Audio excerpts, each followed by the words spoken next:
పొడి చెట్టు పక్క బకెట్లకేసి ఇమ్మాను. మీరు చెప్పాలా పద్దెనిమిది వస్తాం మేము ఇళ్ళకాడికి. విన్న వాళ్ళ కనీసం ఒక 10 మంది ఇళ్ళైనా చెప్తే 10 మందిలో ఇద్దరైనా ఆశ్రయిస్తారనమాట. కాబట్టి ఇంటికి పోయినప్పుడు మేము చెప్పండి, అమ్మ చెత్త అంతా ఒకటే విధంగా ఎక్కువ ఈ ఊర్లో చూడడం ఏమంటే ప్రతి కాలువల్లో ప్రతి సైడ్ కాలువల్లో ఉల్లిపాయ, టమోటాలు, పచ్చిమిరపకాయలు, పేపర్లు అన్ని కాలువలకే వేస్తారు. ఎవరే కానీ ఇళ్ళలో పెట్టుకొని వీళ్ళకి ఇచ్చేటట్టు నేను చూడలేదు ఎక్కడ కానీ. అది చెయ్యకుండా ఖచ్చితంగా బకెట్లు పెట్టుకోని చెప్పండి, సంచులు కానీ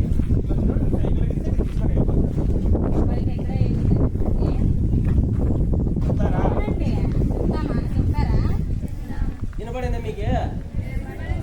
ఏమి ప్లాస్టిక్ కవర్లు మాదిరి పేపర్ మాదిరి ఉంటాయి కదా, సపరేట్ బకెట్లో కూరగాయలు ఇట్లాంటి వేస్ట్ అయినటువంటి ఒక బకెట్లో వేసి వాళ్ళకి ఇస్తే 18 వస్తారు వాళ్ళు మీ ఇంటి దాకా హ్యాండ్ ఓవర్ చేయాలి వాళ్ళకి, అంతే.